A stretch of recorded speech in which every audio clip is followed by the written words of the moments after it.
Let's talk about a moment in time, 325 AD. A single meeting that didn't just end a debate. It literally reshaped a world religion and, you could argue, set the course for Western history. Today, we're digging into the story of the Nicaea shift. So let's jump right into the core conflict. What was really at stake at the Council of Nicaea? Was a choice between two completely different futures for Christianity. Was it going to be a personal, mystical journey of inner discovery? Or was it going to become a structured, official institution aligned with the most powerful empire on earth? To really get why this choice was so huge, we need to see the moment for what it was. This was a faith standing at a massive crossroads. I mean, the change was just dramatic. Think about it. Before this moment, Christianity was a scattered, often persecuted movement. And then, boom, the Roman emperor himself, Constantine, calls a council. Almost overnight, the faith goes from being hunted to being at the very heart of imperial power.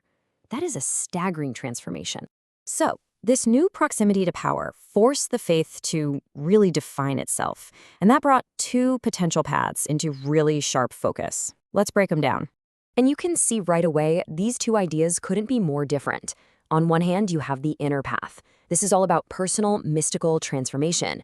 The idea that the divine is found within you. Your own experience is the ultimate authority. Then you have the institutional path, and that's all about external structures, doctrines, hierarchies, and official interpretations being the primary source of truth. Okay, so let's dig into that inner path a bit more because its core beliefs were pretty radical. The individual is the temple. The divine presence isn't in some far-off building, it's right there inside you. It drew on this ancient idea of an inwardly accessed priesthood, where the word of God wasn't in a book enforced by others, but was written directly on your own heart. And this right here, this is the crucial point. As our source material puts it, authority flows from transformation, not title. Wow. In this vision, spiritual authority didn't come from a fancy position someone gave you. It came from your own inner change. So with these two starkly different paths laid out, Emperor Constantine and the council, they had to make a choice. And that choice would have monumental consequences. And when the dust settled, the verdict was clear. The council chose the path of institutionalization. They opted for the model that could be organized, that could be governed, and that could align perfectly with the structure of the Roman Empire. This decision immediately sent shockwaves through the faith. All of a sudden, Christianity was tied to the Roman state. The focus shifted from an inward journey to an outward system of belief.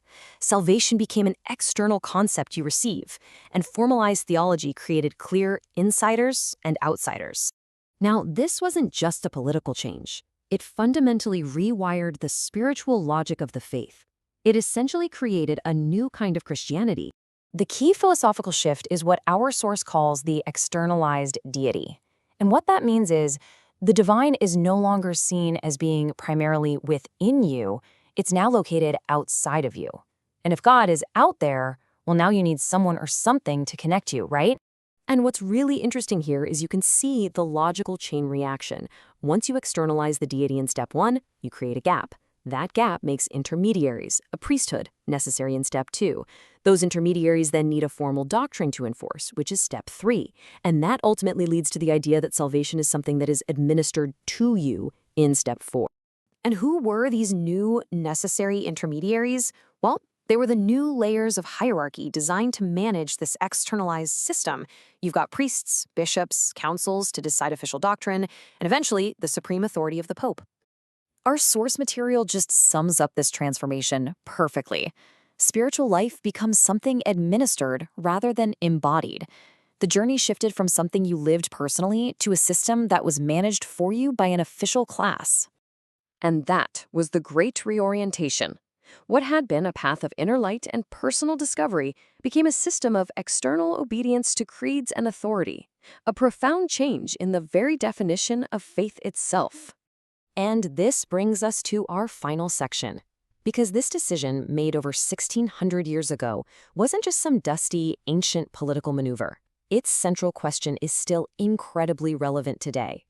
You see, that fundamental tension between a personal, internal spirituality and an external, organized religion, it didn't just vanish in 325 AD. The question that the council sought to answer for everyone, it still echoes in the lives of individuals today.